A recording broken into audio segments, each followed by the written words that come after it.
Hello, and thank you very much for that introduction. Hi, everybody. Thank you for being here. So we can just dive right in now that we've just had that. Thank you for being here. Oh, it's great to be here with you, Savannah. Yeah. Thanks for doing this. Panel number 8. Save the best for last. That's true. You are my last, and I'm always excited to talk to you. I've been fortunate enough to do that a few times. And tonight is no different. I'm very grateful that you're here. Let's start. We are going to touch on a lot tonight. I just want to say that now. And there will be time. Mr. Yang has graciously agreed to take questions from you as well. So think of your questions, and we are definitely going to save plenty of time to do that at the end. We will touch on some breaking news that we've all seen today out of the Supreme Court. We will get to all of it. But I want to start kind of focused on the premise of this panel in terms of America needing a third party. And what I have loved in talking to you, whether it is in front of people, whether it's for television or whether it's on the phone prior to doing one of these, is how candid you are. And the last time that we spoke, you said to me, very frankly, after you had ran for president, you had a terrible view of American politics and you essentially had a bad time. And you pointed out the fact that most Americans don't have the chance to know what it's like to run for president, and that you have a lot of anecdotes about why it was so terrible. I want to start with what that time was like and what propelled you to come out of it and think, okay, forward is what I'm going to do. Well, thanks, Savannah. I had a great time running for president. I want to make that clear. And grateful for all the support that I got on the trail. I was an unlikely candidate, and I will confess to you all, I didn't actually expect to be president. It's true. My goal was to try and prepare our country for the most profound economic transformation of our time, which was going to accelerate the displacement of many Americans. In my view, the reason why Trump became our president in 2016, we all remember that night. The reactions you all had, I had a similar reaction. Not all, most of you, let's say. But I thought, wow, what does this mean? And to me, it was a reaction to the fact that we'd eliminated 4 million manufacturing jobs that were based in Michigan, Ohio, Wisconsin, Pennsylvania, all the Midwestern swing states that Trump needed to win and did win. And my friends in tech knew that we were going to do the same thing to millions of call center workers, retail workers, eventually truck drivers and Uber drivers. What percentage of Americans graduate from college? It's about a third, 35% or so. So when you think about the economy, it's 2/3 high school graduates. And a lot of those jobs are going to get decimated by AI and other things. So I ran for president to try and warn us and prepare us for the fact that this transition was coming and that we didn't seem to understand it or be reckoning with it. And our political system certainly did not want to have that conversation. So the frustration I had coming off the trail, I met many incredible Americans who wanted a better future for themselves and their families and loved it. But I still knew that our institutions were not meaningfully grappling with the reason I ran. And this is despite the fact that I had objectively overachieved. My wife will be the first to tell you I'd objectively overachieved. But it wasn't like a mission accomplished moment. It wasn't like, hey, I did it. I can go home. Instead, it was like, I still feel despondent about the direction of American politics and our ability to rise to the challenges of this time. So then comes forward. And we talked a lot about how you did this and the nuances about what it's like to really be doing this across the country. When I've been talking to people, their question, which I know that you have addressed before, but people may or may not know, is like, so is there going to be a third party running that they're putting up, a candidate running for the White House? Are you running? That question will be directly asked and hopefully answered later. No, well, my response is apparently I have another 40 years to run,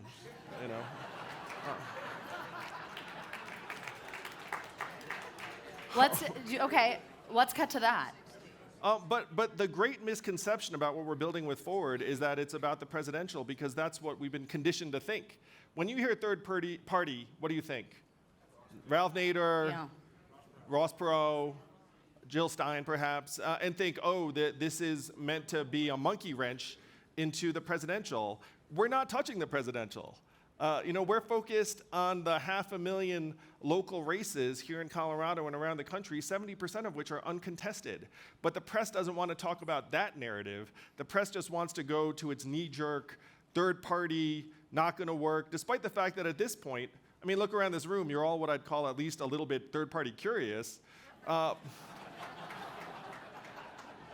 But 65% of the country at this point wants a political alternative because we can sense that the current system is not working and most of us are not actually being represented. So Explain now what we've talked about in terms of you starting this as an organization across all 50 states and that work that you're doing. If it's not about the White House, what are you doing day in and day out?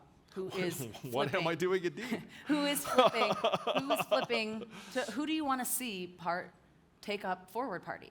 Yeah, so we can talk about it here in Colorado. So first I want to call out my friend Adam Frisch, who's in the back row.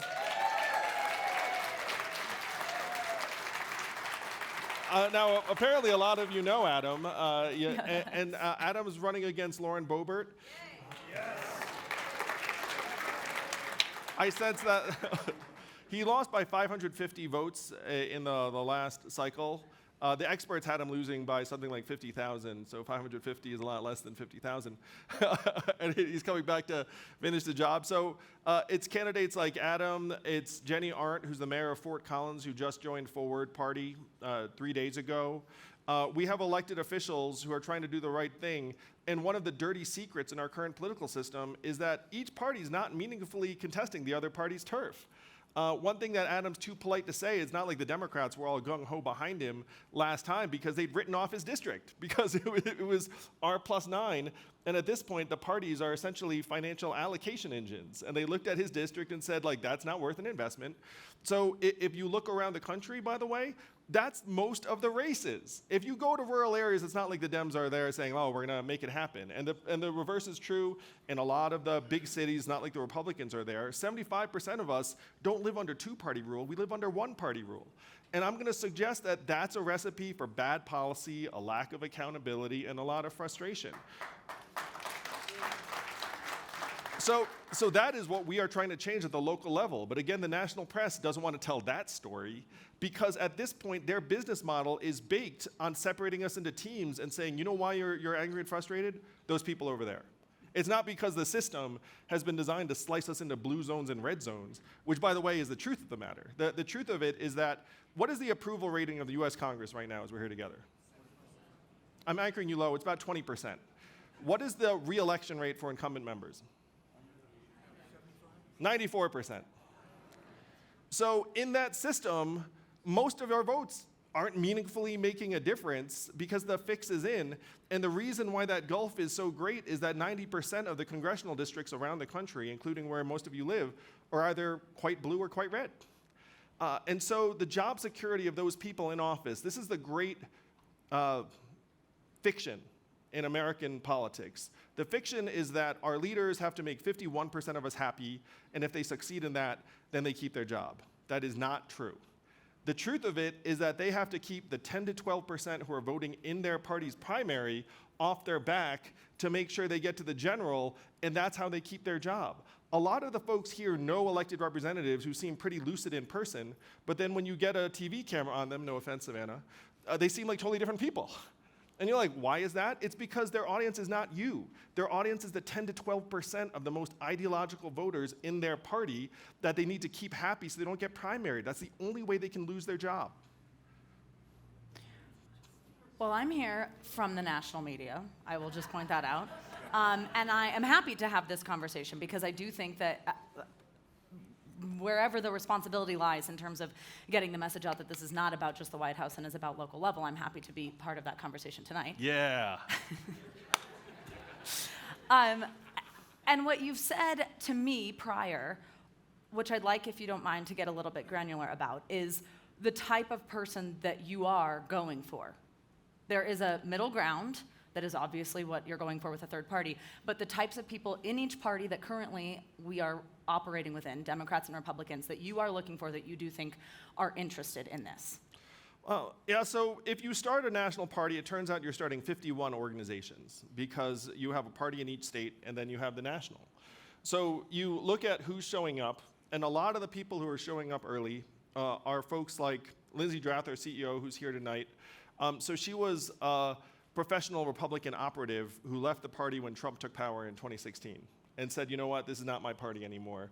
Walked away from a lot of money, frankly, to try and do the right thing for the country. There are a lot of folks probably in this room who were Republicans for a long time and then have become increasingly uncomfortable. And then now you think you're politically homeless. And I'm here to tell you that Forward wants to be your home. There are people who have felt similarly about elements of the Democratic Party, where they say, wait a minute, I thought the Democratic Party stood for certain things, but now we seem to have these increasingly ideological, identity-based conversations that I'm not sure if that's actually productive or solving the nation's problems. And you can sense that the crux of the energy of the party is in an ideological wing that doesn't resemble you. So folks that want to actually have our politics reflect and represent the people in this room, but not just the people in this room. Let's just say the 70 to 80% of Americans who are on the outside looking in right now, Forward wants to be your home. So what is your hope in terms of an eventual White House run? No, it's not. We're not really putting up points on that scoreboard. The scoreboard we're looking at is school boards, city council, county executive, mayor, maybe every once in a while a congressional race like Adams. That's a singularly compelling contrast and opportunity. And again, the national parties, like we have right now 15 local officials who've identified with Forward, and that number is just going to grow and grow because you have 500,000 locally elected officials. Most of the county executives and school boards and mayors are nonpartisan positions. And so when Mayor Jenny Arno Fort Collins joined, she said, wow, this is my people. I've just wanted to get things done for the people of my town. And I'm getting dragged into these national ideological political conversations because everyone's all about the R and the D. I'd rather just say, look, I'm Forward. And then most people will hear that and say, I have no idea what that means. Like I haven't been conditioned to either love or hate that, so I guess I'll have to listen to you and see what you're about. And then when they hear what Jenny's about, they think, oh, this is actually exactly what I'm about. So we're going to go from 15 to 50 to 500 locally elected officials over the next number of weeks and months. And then we're going to fill a stadium or an auditorium filled with those locally elected officials and all the people that want them to succeed around the country and want to grow the movement. That's going to happen next year, and then you're going to be invited, Savannah, and the national press are going to come and say, wait a minute, they have 500, 1,000 elected officials. We are already the third biggest political party in the country by resources. Now, I'll admit there's a very steep drop-off between 2 and 3. But still, for 18 months in or so, we have a giant up arrow attached to us. That's the game we're playing. And the fixation on the presidential is, in my mind, corrosive. I don't know if you can tell this. I do not care. Like, I was running for president. I didn't care if I became president. Like, I just want the country to be in a great position to address the challenges of this time so that my kids and your kids can grow up in a place we're still proud of. Like that strikes me as a pretty good mission. And that's what Forward's dedicated to. All of the national attention is on the presidential, and I understand why. We're in a tough spot, but that is not at all what we're doing at Forward. But to quote from the FAQ section of your website, Forward Parties, you specifically reference wanting to have stop this voting for the lesser of two evils. Yeah, I do. Yeah, I read the very much so. website, yeah. Totally. That's what a lot of people are doing. In fact, I don't know how you would describe, when we've talked prior, you've essentially referenced who you will likely vote for, should you not be running, for the White House this year. It is more about who you're not voting for. Yeah, and that's the disease we're trying to cure with Forward. Imagine this. There are two people on the ballot, and you like them both so much that you're having trouble deciding between them. And then maybe even imagine the step after that, which is you can just rank them 1 and 2, and then walk away happy knowing that one of them is going to wind up winning. That's within our reach. All we need to do is install ranked choice voting or instant runoff voting, as other countries already have done, and then you could have a much more representative, dynamic system where it's not just about the lesser of two evils. Another friend of mine who's here tonight is the political scientist Lee Drutman, who's one of the foremost thinkers on this, and he said the other night, which was really funny, he said, what's not a thing? The lesser of three evils. But I do want to dig into what's happening at the presidential because it's all real. So who are the nominees going to be? Probably Donald Trump and Joe Biden. Combined age, 160 years old. And 65% of Americans are not excited about those two choices. They're going to say, which of these can I accept more than the other? I do also want to say that to the extent that there is a spoiler, there's a lot of attention being paid to something called the No Labels Unity ticket. They haven't actually gotten to a point where that's real, but you know who is real right now? Cornel West running on the Green Party, which has ballot access around the country. There are people that are excited about Cornel, and like I've met Cornel, I get it, and as you can tell, like I'm eager to sort of have a genuine dynamic choice. But I will say the vast majority of Cornell's voters are probably going to come from one column more than the other, and that to the extent there is this variable that people are concerned about, like that does seem to be the trajectory that 2024 is on. And to the extent that people are concerned about these choices or what's going to happen, Forward shares your concerns. It's one reason why we're not getting involved in the presidential. We're going to be backing good pro-democracy candidates at every level. And as individuals, I'm sure we'll get involved in the presidential in any way we can be helpful. But you know what that doesn't involve? Running. Yeah? So you are not running. Again, I've got 40 years, but I do not see myself running in this cycle because I'm a math guy, and the math says that if I run, I probably increase the chances of Trump winning, and that is the opposite of what I'm here to do.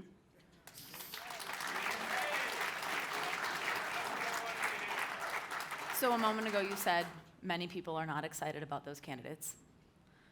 How do you feel about the two candidates? Let's start with who you've just name-checked. Well, I would say that I feel the way many of you do, which is I wish we had better choices. The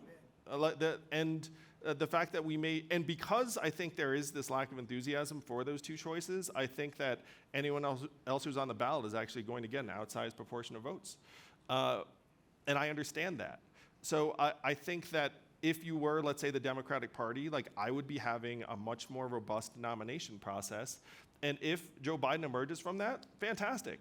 But if voters look at Joe Biden, Gretchen Whitmer, Gavin Newsom, J.B. Pritzker, Bill Murphy, Roy Cooper, and choose someone else, then also fantastic. And the fact that we're not actually having that conversation is doing the country a disservice.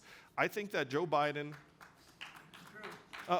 I think that Joe Biden should be a statesman and say, look, just like George Washington stepped away and said, I'm going to pass this baton, like I'm going to do the same. And he said that's what he was going to do back in 2020, but something changed between then and now. And this is as someone who voted for Joe Biden, campaigned for Joe Biden, spent a lot of time with him and his family. He's a lovely man, but I do not think that this is the right approach for the country. So you would like to see him step aside?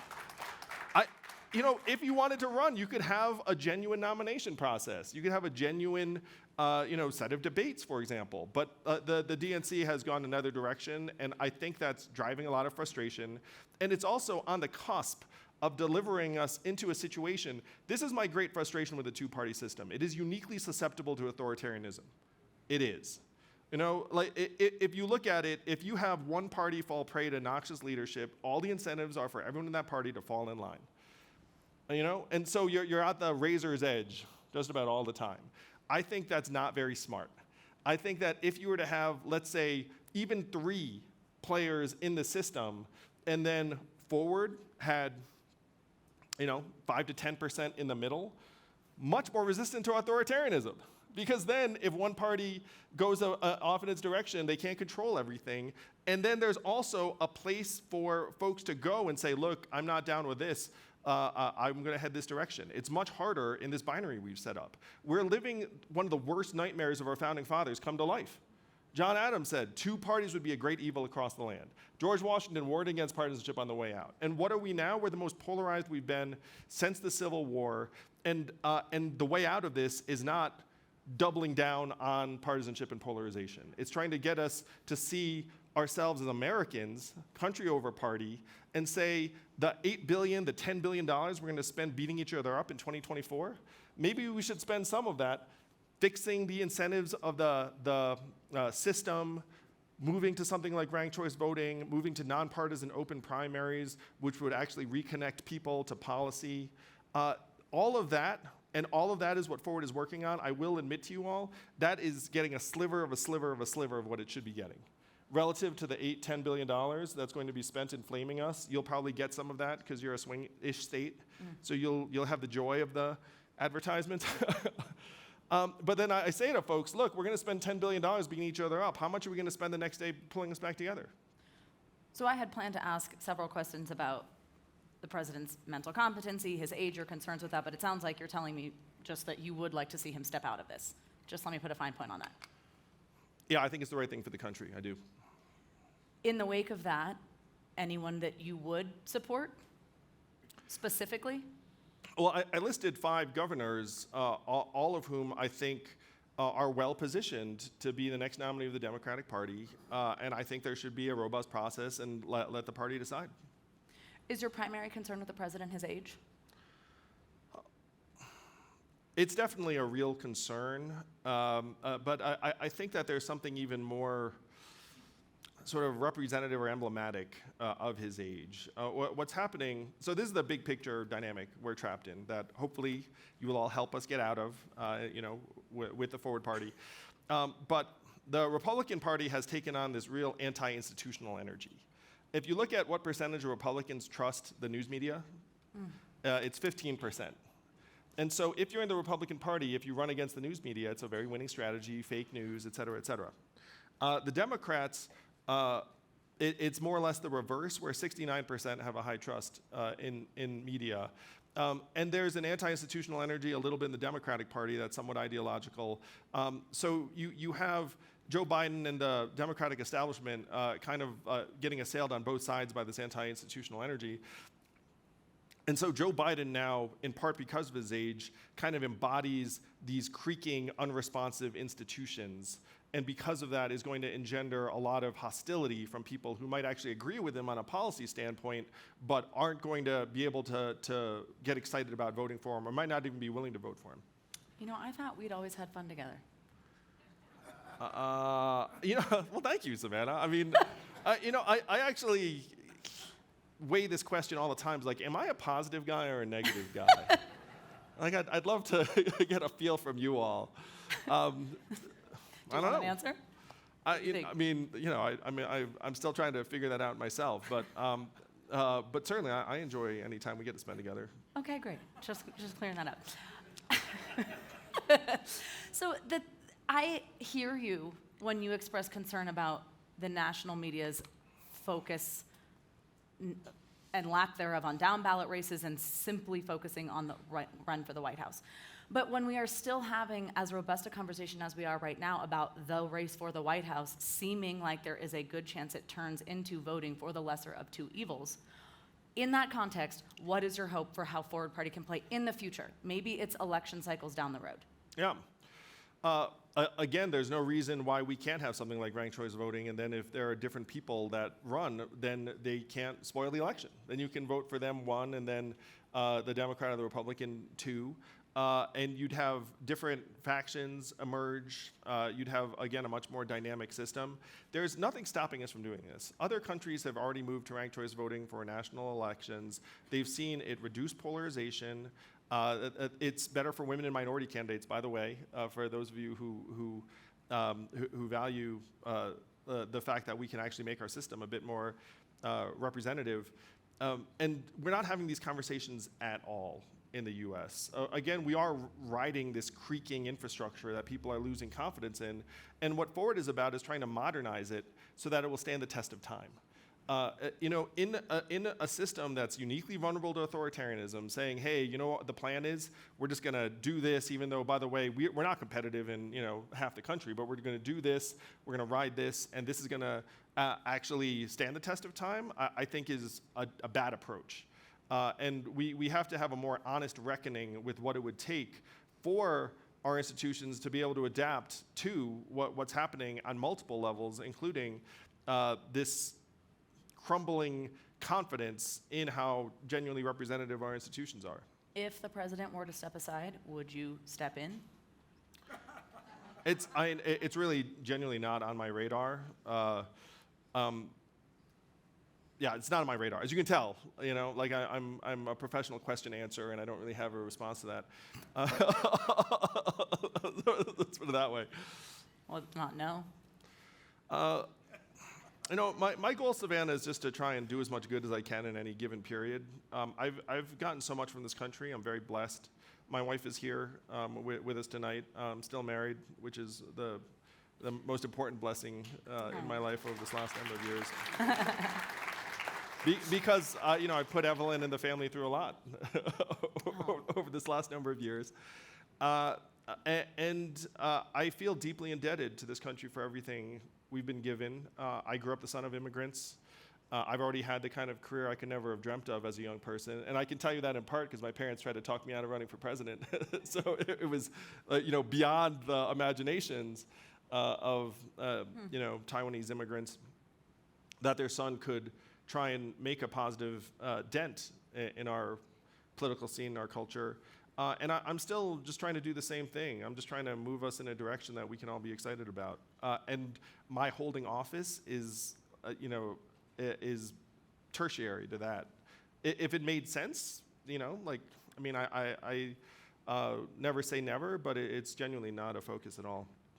As you move forward with Forward, how much will you be defining where this party stands on issues? We all kind of know where most issues lie between Republican and Democrat.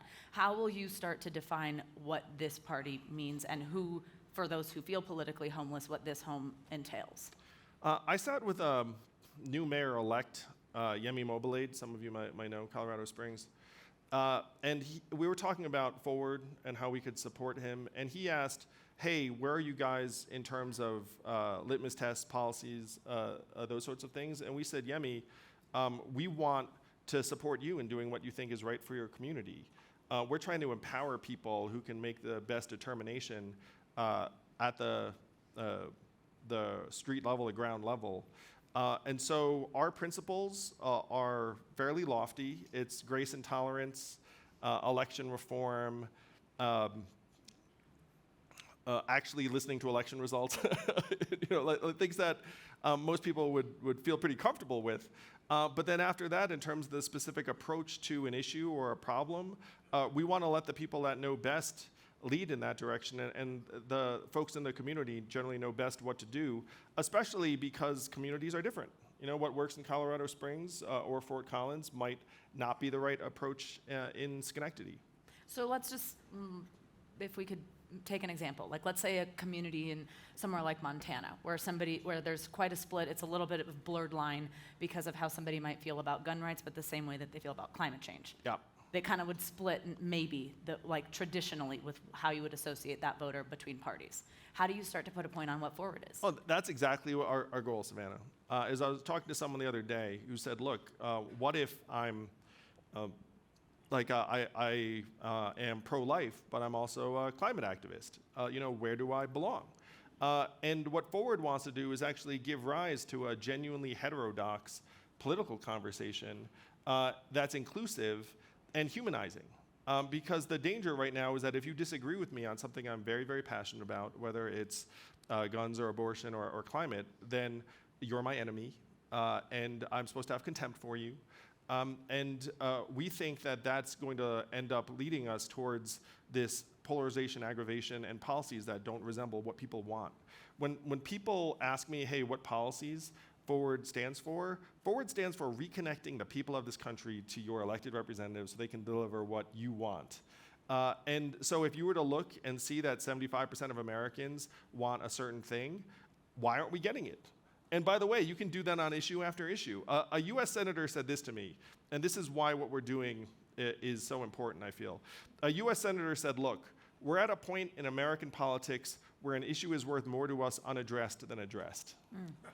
Because if we don't address it, we can get you mad, we can raise money, we can get votes on it. What happens if we lean across the aisle and do something about it? We worked with the enemy, we're ideologically impure, we antagonize the base, our job security goes down. And a real-life example of this, remember Marco Rubio proposing immigration reform a number of years ago? Raise your hand if you remember that. Yeah, what happened the next week? Gone.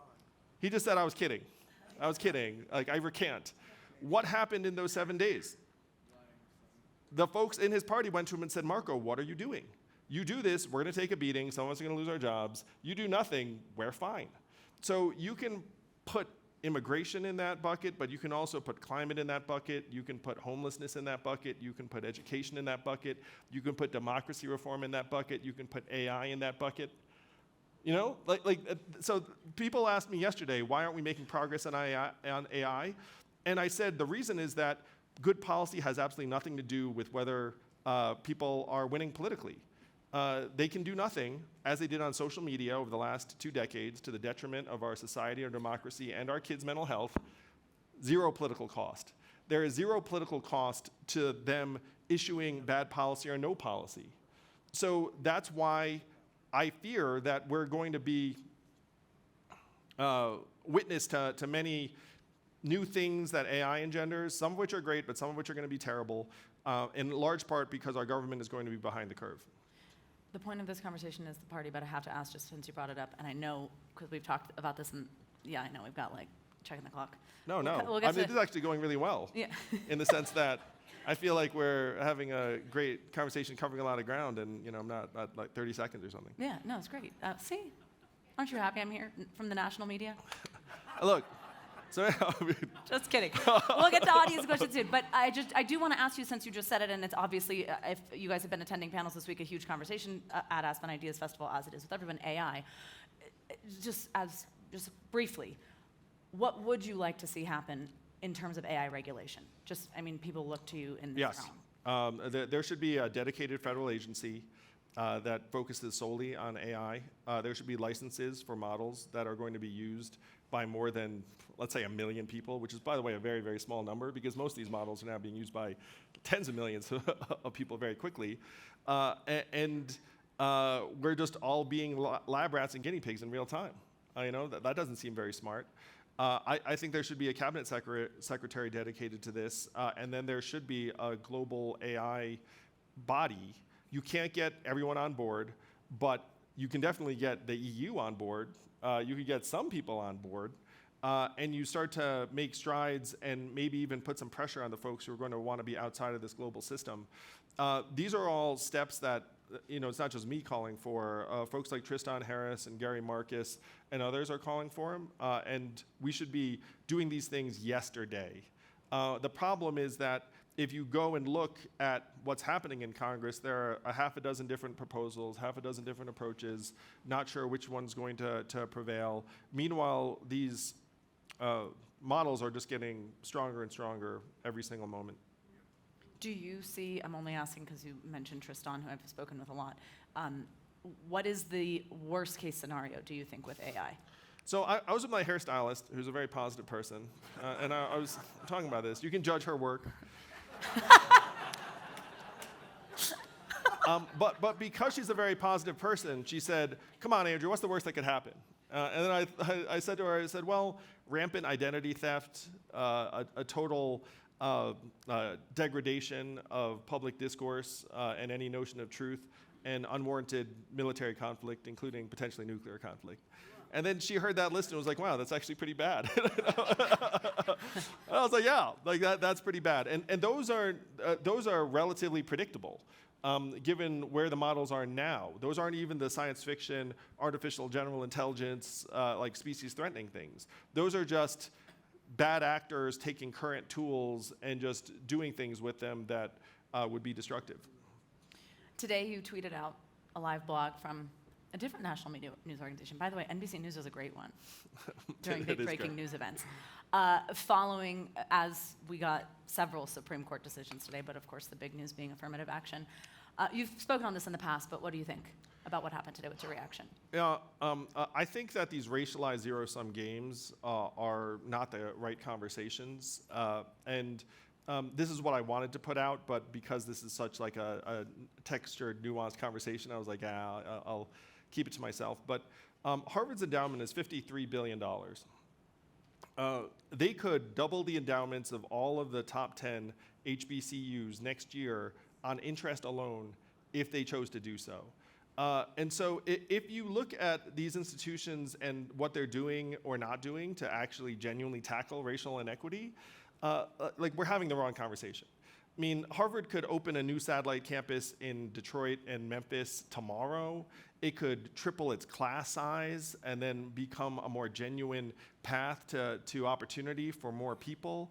It could do a lot of things. But what we're doing right now is we're saying, hey, here's this current institutionalized system. Let's say that this is the path to equity, even though by the data, the vast majority of students of color at Harvard are from the top 2 socioeconomic quintiles and probably would have been fine, regardless. So as you can tell, this was not something for Twitter. And so, we've gone over the character count. But these are the right conversations, and the fact that we're getting bogged down in this current scarcity mode is tearing us apart and not bringing us together. So you essentially just think that it's not the point? It should not be the point, and my hope is that what happened today actually ends up galvanizing a more genuine conversation about how we can address inequities in our society. I want to circle back to what we talked about earlier, but a growing conversation is the age of politicians. Do you think that something should be done about that in yes, term limits, but putting age caps, doing any type of mental fitness test? Do you think that there should be more parameters around it that are actually set in stone when it comes to politicians? I remember the good old days, like the 90s, maybe the 2000s. The thought was, look, if you're really, really old, then the voters will choose someone else. But the problem is that our systems have become so closed that is not happening, and we're left having to evaluate the mental and physical health of people who are, past the age of 80. And then when people say, hey, the voters can decide on something else, we can't actually. There's actually no way to do that. So someone here in the front said term limits, and about 3/4 of Americans are for term limits. And to me, if 3/4 of Americans want something, you should probably take it pretty seriously. But there are a lot of people who are frustrated that if you get sent to DC, it does become this multi-decade, lifetime appointment that ends up, I joke, but this is pretty accurate, that DC is on a 25-year tape delay as a result. And that tape delay might be acceptable if the pace of change wasn't so rapid. But now the pace of change is speeding up more and more, and that tape delay is going to become disastrous. What responsibility do you see with young people getting into politics? What would you like to see in order to make sort of a sea change even possible? All right, Savannah, I know where this is going. All right, so, and this is, again, all right. If you look at the numbers, young people are not pumped about the two-party system or other major parties, but they're also not that pumped about democracy, unfortunately. And if you say to them, hey, you got to get out and vote, you got to do these things, a lot of them, tune out. But here's the tough truth of it, is that in most of these environments, they actually have a point. They've been put in situations where, again, 70% of local races, uncontested, uncompetitive, 90% of the districts are decided ahead of time in terms of which party is going to win. So then if you go to the young person and be like, hey, vote, vote, vote, they'll be like, look, my vote's not going to matter. And then if you look at our system, you'd be like, wow, they actually might have something there. So what we need to do for young people is, like, we're going to make your vote matter for real. And then we need your help. We need your help in a very, very real way. Now, at the national level, will youth turnout make a difference in some of the biggest race we're talking about? Yes, it will, though even in this presidential that we're all fixated on, there are only 8 states that are going to matter. Like in 42 states, if you say get out and vote, they could legitimately say to you, my vote will not make a difference, and they would not be incorrect. So, so what we want for young people, I love it when young people run. Like, I want them to run. I want them to grow and develop. But I think we owe them a system that will actually make the best use of their talents and energies. And we should play it straight with them and say, look, like, we've left you a bit of a mess. We're not setting you up for success, and we're going to do our best to fix it in an honest and genuine way, and not just put it on you and say, vote more or run more. Though I will say, vote more and run more. What does success look like for you with Forward Party? Is it a number of people who eventually come to find you? Is it winning certain races? I know there's probably many answers to this question, but give us something tangible that you'd like to see in the near future. A number of locally elected officials that are Forward or Forward affiliates over the next 12 months, let's say. And some of you know elected officials. You can nudge them and say, hey, you might want to check out Forward Party. You know you can join Forward Party and keep your Democratic or Republican party registration because we're not trying to disenfranchise anyone. You know, the things that you have to be for are for some of these electoral reforms and lowering the temperature of our politics, saying, look, I can disagree with you, and we're still both citizens and Americans. But I think that we can get into the hundreds in terms of locally elected officials. I will say, too, I am a numbers guy. You know, I'd like to see us go from our current $5 to $10 million budget up into the triple digits. But I think that might be something that happens in later cycles. But that we're on that path, and I can see it very, very clearly because when we talk to rooms like this, a lot of people are like, "Oh, wait a minute, like this is actually like a very grounded, gritty, long-term plan that also has short-term upside." Absolutely. All right. How about some audience questions? You game? Yeah, of course. Right. Well, let's wait for microphones to get to you. Just raise your hands high once I get to the next one. The light Could goes. I have your response to whether or not the Electoral College is a reasonable and fair way to elect a president? So the question was about the Electoral College. Here's my proposal for the Electoral College. I hope you guys are into it. So there are some people that say, hey, we should get rid of the Electoral College and just go to the popular vote. The problem is you would have to get all the rural states to vote for that, and it's going to weaken their clout and power. It's a non-starter, and you would need a constitutional amendment to get there. So what do? Instead of saying, let's abolish the Electoral College, which in my opinion is a non-starter, we should say states should allocate their electors proportionally to the proportion of the vote that the candidate gets in their state. And one of the virtues of this, one, you can get all the states on board because you're like, wait a minute, that actually helps me. And if you were a presidential candidate, you might go to states that are not Nevada, Arizona, Georgia, Wisconsin, Pennsylvania. You're right. I mean, why should the 8 swing states get all the love? Don't you also want to, see a presidential candidate every once in a while and not asking you for money? Because we're in Aspen, I know they come and ask you for money, regardless. So that's a reform that would empower most of the states, and you could actually imagine a path to a constitutional amendment. I saw a hand right over here. Also, I've got a clever way to get term limits done. Okay. Term limits, but current lawmakers are exempt. Right? And then they can just hang out forever and be like, hey, look, we reformed. Right? It's like cost-free. So, Andrew, I loved your book, Forward. Thank you for writing it. So my question is about the fair use doctrine and its contribution to polarization, in that fair use doctrine only covers the airwaves and not cable and internet. Therefore, there's a kind of a race to the bottom and clickbait, and it's contributing to polarization. So how do we reverse that trend in the media, which is driving people apart? Oh, thanks for the question. All right. So, I'm sorry to Savannah, we're going to talk about the media again. I just took a sip. So you have political incentives that are dragging both parties to the extremes because of the ideological voters. And then you have news media separating us into teams and tribes. And then you have social media pouring gasoline on the whole thing.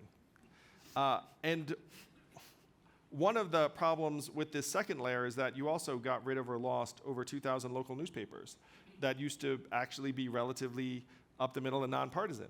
So after that paper disappeared, and I know in Aspen I saw you have several local papers, and I did an interview with one yesterday, so very, very unusual. But if you get rid of the local paper, what takes its place? Cable news and social media. So what you're seeing is a nationalization of a lot of politics in a way that's very, very unhealthy. So what you're describing with a fair use doctrine, believe it or not, of these three levels of political incentives, media, and social media, which of those three do you think is the most fixable? Believe it or not, by the numbers, it's our political system.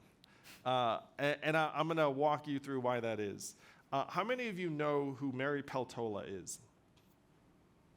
If you don't have your hand up, congratulations. You're not a political junkie. You're probably happier. But Mary Peltola was the state legislator in Alaska who defeated Sarah Palin in the last cycle. And she did that in large part because Alaska got rid of their party primaries in 2020. This is also why Lisa Murkowski is back in the US Senate, despite being the only Republican senator who voted to impeach Donald Trump, who was on the ballot in 2022. By the way, Alaskan Republicans noticed this. Her popularity was measured at 8% approval among Alaskan Republicans. So how could she actually win? They got rid of the Republican primary in 2020. So you have Sarah Palin out, Mary Peltola in, Lisa Murkowski back. By the way, of the 10 Republican House members who voted to impeach Trump, how many of it made it back through the primaries? 2. And among the 8 that did not make it, Liz Cheney, Adam Kinzinger, Peter Meyer, Anthony Gonzalez, some of the, frankly, the best patriots of that cohort. But you have a system where 94% of incumbents come back and then 80% of the House members who voted to impeach Trump got wiped out. The only 2 that made it back were in Washington State, where they had a top 2 primary system, and it was similar to Alaska. How much did it cost to get rid of the party primaries in Alaska? $6 million. The best bargain you can imagine. I mean, imagine if Sarah Palin was back on our TV screens. You know, we're all 2 IQ points dumber and like one, you know, one. So now Alaska is a cheap state in terms of the getting rid of the primaries. Nevada, ballot initiative, get rid of the party primaries, $17 million, and it won 53-47, even though both parties came out against it. So this is a very long way of saying, how do you get to changing fair use and other rules, is you have to amend our political system to get better policy. The price tag in terms of mending our politics, getting rid of the control of the extremes, believe it or not, I'm going to estimate that cost at about $200 million in a system that $8 to $10 billion are going to get spent beating us up. And how do I get to $200 million? That's running 10 ballot initiatives in different states with a success rate of 50%. So you might have 10 US senators who are free of their primaries. And think about how more lucid they would be the next day. Senators have gone up to Lisa Murkowski on the floor of the US Senate and said, we envy you so much you don't have primaries anymore. So if you get 10 senators who are free to do the right thing, you might save democracy, and then they might make progress on the media layer and the social media layer. Believe it or not, of these 3 things, I get frustrated when people talk about, oh, we're going to fix media. We're going to fix social media. It's like, you know what? We're not going to fix media or social media unless you fix government. And believe it or not, that is actually the easiest of the 3.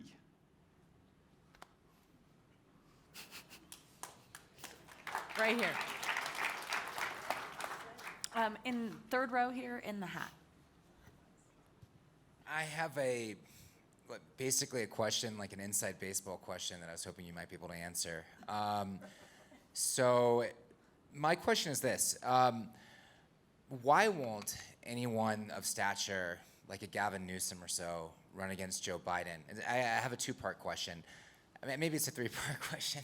The second part of the question is, do you see that also happening? There being like a credible person that does run, no offense to Bobby Kennedy Jr., but somebody of who might actually be able to win, like a Gavin Newsom or anyone of that nature.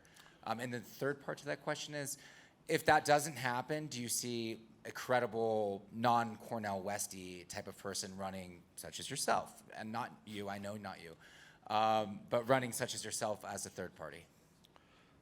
All right.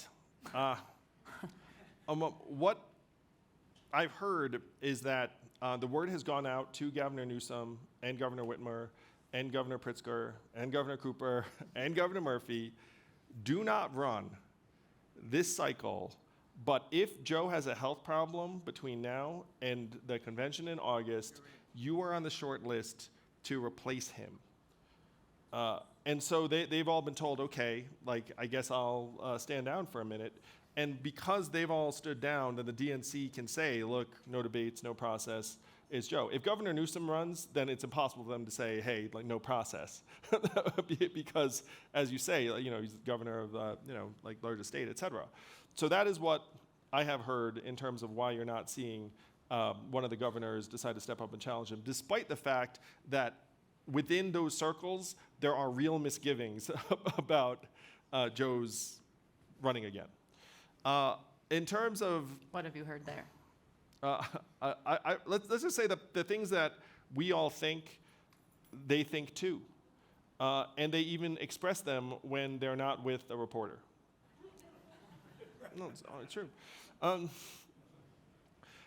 In terms of other candidates emerging, I think there's a real chance of it, in part because they'll look at the numbers and say, this is the biggest opportunity for a non-major party candidate in a generation, and like, you know, not going to be me and Forward, but I am seeing folks who are trying to game that out.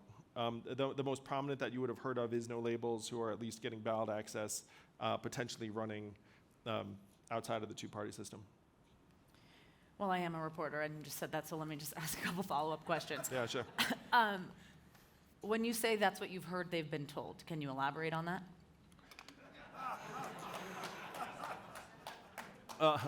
Someone who's within them, within the party, said to me over drinks in Washington D.C., "Hey, this is what I'm hearing from various people that are close to one or another governor." And when you say they express misgivings, anything to add there? No.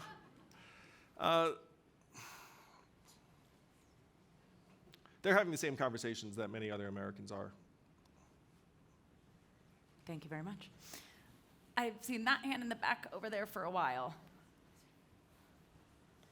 So, love the ranked choice voting and everything, but that restoring reproductive rights was voted for in the House and in the Senate with virtually every Democrat. It lost by 2 votes in the Senate because of a Republican filibuster. The same thing for voting rights, the same thing for background checks. Wouldn't we be better off if we just elected more Democrats instead of having a third-party candidate? You mean, and rates? at what level? What are we talking about? No, I mean, for local levels, I understand, but virtually every Democrat has voted the way the American people want in the House and the Senate for a really long time. We just need a few more because Joe Manchin and Kirsten Sinema wouldn't overcome the filibuster. We can get everything we want by electing more Democrats in the House and the Senate. All right, Including Adam. So first, let me say that I agree with the general impulse that if most Americans want something, that is the policy we should be getting. And then you have to dig in and say, why are we not getting it? And you can look at someone like Joe Manchin and say, why isn't he acting more like Democrats want him to? But the fact is, Joe Manchin is from West Virginia, where Trump won by 30 points. And he's something of an anomaly. There are other Democrats who also represent places that are not traditionally Democratic, that Joe Biden was not competitive in.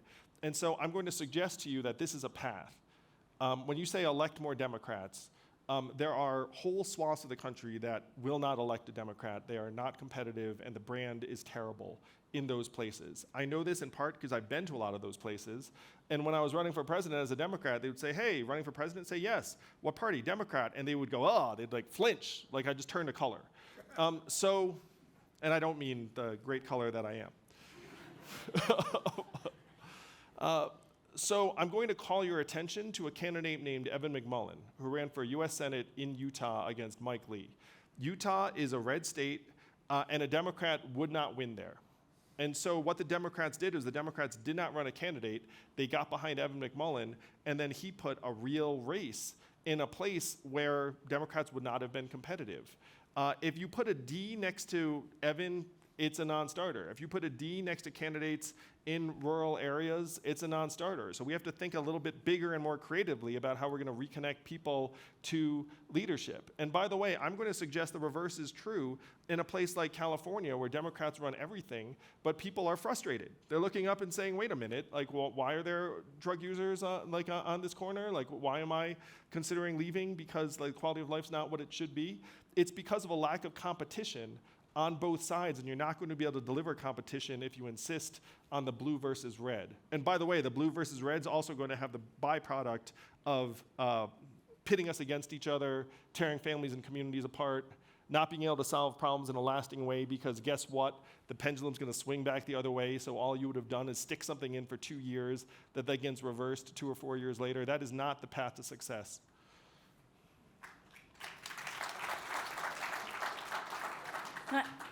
I'll go right here, and then I'll get some on this side of the room, and we've got just a few minutes left. Right here.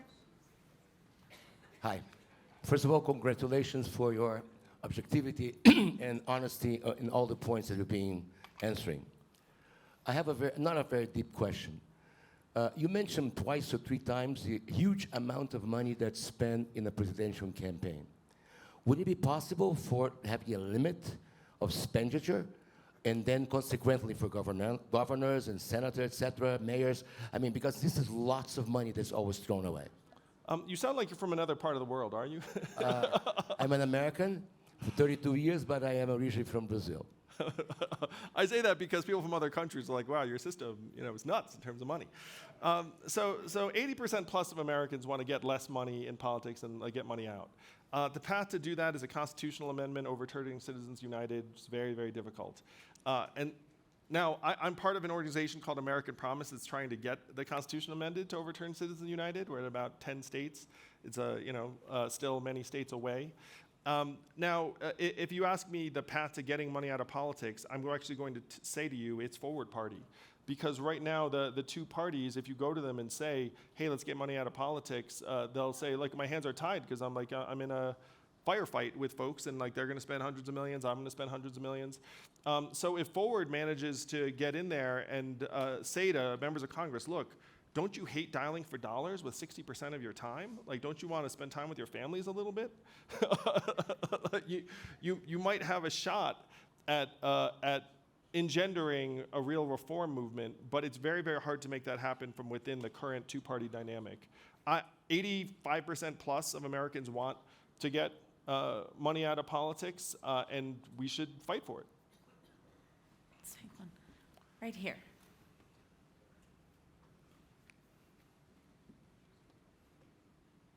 Hi, thank you for being here this evening. I just want to follow up on something I asked you last night. As I gave you an overview last night, my question for you this evening is on the how. The parties that we have that represent our country are, to say dysfunctional is high praise. And often it's the way they are in dialogue with each other, which is more like a diatribe than anything worthy of the human being that's standing on the other side of this microphone or this place. How can do you have any ways? I don't see any. My ideal would be Justice Antonin Scalia and Ruth Bader Ginsburg, that model. They were friends, they were ideological opponents, but they were deep friends. Do you think that you can bring together people who have different ideologies to that extent together and honor their differences and their humanity in the process? That is the vision and goal of Forward. We want to be the humanization of politics movement and let people know it's okay to disagree, it's okay to think certain things. We still love you, we still value each other. My co-chair at Forward is a woman named Christy Todd Whitman, who is the governor of New Jersey 2 terms and the EPA secretary under George W. Bush. She's an environmentalist. Christy and I travel around the country. We often tag team various events. I would bet my life on Christy Todd Whitman. And we haven't actually had policy conversations because we know that we're unified in trying to bring the country back together. And that's what so many of us want. So can we fight these tides, these growing tides of darkness and dehumanization and demonization with a positive, inclusive, independent political movement that loves our fellow Americans? That is the effort that we are embarking on with Forward, and I hope we have a chance of success. One last question from this side of the room. I'll go with this gentleman here. What do you think of the chances of getting ranked voting through, or a ranked vote? Oh, ranked choice voting? So ranked choice voting was just approved in Fort Collins. It's going to be considered in Denver. There are dozens of cities that are now considering it. It just got issued in Oregon statewide. So if it gets approved, then every election, including federal, will be ranked choice voting in Oregon. In Colorado, it's been signed off on for municipalities, but not statewide. It is sweeping the country. If you imagine even here in Colorado, if Denver used it and Fort Collins and these other cities, then it's normalized. Everyone, by the way, after you use ranked choice voting, you're like, oh, I get it, and now I love it. Because people have to listen to me, even if my first choice is another candidate. It rewards positive campaigning, because if I trash you, then we both look kind of bad. The third person does better. If you're a woman who's naturally a coalition builder, you think, oh, like this actually is my kind of environment. So there's a real wave for ranked choice voting around the country. And if you want to help make ranked choice voting happen, join Forward, because what we're doing is marching around the country, place to place, town by town, and saying this is the way that we can take the temperature down in our politics and deliver solutions to the American people. Mr. Andrew Yang, always a blast. Thank you you, very Aspen. much. Thank you, Savannah. Appreciate the heck out of you. Thank you. You were great. Thank you all. Great questions.